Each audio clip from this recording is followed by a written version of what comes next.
All right. Floyd Mayweather gets inducted into the Boxing Hall of Fame, but he's not by himself. He will also be joined with SOG, Andre Ward, Layla Ali, and Ann Wolfe. You know, at the end of the day, this is what it's really about, man. You know, ending up in the history books, bro. The Boxing Hall of Fame. And, you know, they all talk about, what it feels like. And, I'm going to leave the link in the description box so you can go ahead and read their responses. And a lot of them say they've been waiting on this their whole life. People don't know how important this is. So let's talk about it. At the end of the day, when these fighters are picking up the gloves, is making it into the Boxing Hall of Fame, is that even on this generation's mind anymore? Do they even care about it? This is something that I want to know. And I'm asking you guys, do you think today's generation, do you think they actually care about being in the Boxing Hall of Fame? And the reason why I say that, because they can't care about being in the Boxing Hall of Fame because they don't care about what fights they do take and what fights they don't take. You know, it's like everything is all about the money at this point. This can't happen because of that. That can't happen because of this. But who actually boxes with the purpose of thinking about getting into the Boxing Hall of Fame? It's one of the highest pinnacles, one of the highest things that you could do in boxing. The two highest things that you could do in boxing is become undisputed, clean out a weight division, and end up in the Boxing Hall of Fame. Now, Terrence Crawford talks a lot about him being in the Boxing Hall of Fame because of what he has done. And he is right. He will be in the Boxing Hall of Fame. You know, that's without a doubt.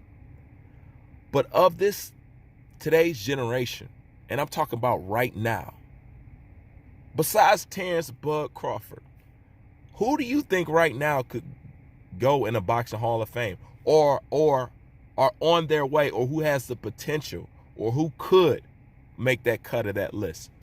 When I actually sat back and I thought about it, I couldn't think of nobody. Because the people that I would pick, they're too young at this point. Like, I got a lot of hopes for Shakur Stevenson and Teofimo Lopez. Those are the only real two I can speak on right now, but they're too young in the game for me to even gauge or to even talk about them. So I can only deal with the Charlos and the Spences and, you know what I'm saying, the guys that's in their 30s and up. You know, who of that roster, or hell, who else in the 147-pound division will be a Hall of Famer? Who do you think? I want to know. Put the names in there. Think Sean Porter be a Hall of Famer? You know what I mean? Like who? And I say that because this is something that I know these boxers are not thinking about, but I guarantee you when they get old, they'll realize how cool that shit would have been. You know? It's some cool shit, man. Like, it really is. So, congratulations to Floyd, Layla Ali, Andre Ward, and Ann Wolfe. I know it's a hell of a feeling. For Floyd, it's much deserved. Andre Ward is much deserved. Layla Ali is much deserved. And Ann Wolfe is much deserved. But as far as this new generation goes, I think boxers getting inducted into the Hall of Fame is going to get less and less and less and less and less. Because if you guys can't eclipse, remember this, remember I said this, if you guys can't eclipse what the fighters of the yesteryears have already laid down for you, how do you expect to make it? And this is why I keep talking about throwback fighter.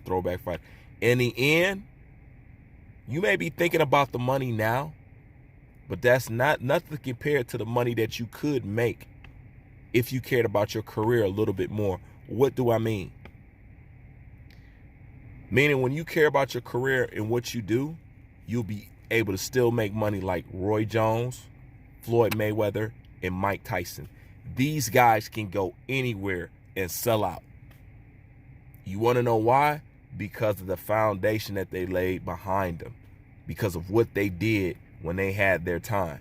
That's what happens when you move and shake and you create a legacy and you just create an effect that can't be changed. And the only way you could do that is by fighting the best, having spectacular wins like Tyson, fighting any and everybody like Floyd Mayweather, cleaning out a weight division like Terrence Bud Crawford. This is how you do it. Now, I'm not saying that America is going to be all up in your ass, but you definitely can go overseas and they will adore you.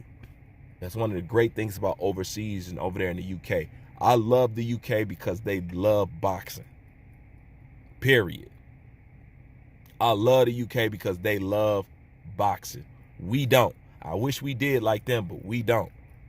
You know, that's why Floyd travels over there every year or so, and he do speaking tours, and he sells out. You know, and everybody comes to see him speak and get his autograph and just hear his wisdom and hear him talk about his career. Once you move like Floyd has moved, or how Roy has moved, or how Mike Tyson has moved, or how Sugar Ray Leonard has moved, people are going to always want to pick your brain, sit you down, pay you for an interview, whatever and whatnot. You know, if you just coming in here, skis in the game, doing the Wilder thing, doing the Triple G thing, you know what I'm saying? Nobody's going to give a fuck about you when your career is over. As a matter of fact, that's when people are going to be utterly honest about your career. And speaking about careers, I can't wait to hear what they say about Deontay Wilder as the years pass. I just can't wait. You know what I'm saying? Because that documentary, it will have to be some funny ass shit. But at the end of the day, you tell me, what boxers do you think can make and will make the Hall of Fame list? And if so, and if they're not there, then why and when and what do they have to do to get there? And most importantly, do this generation even give a fuck? That's my thoughts for now. Bruce Vane, I'm out.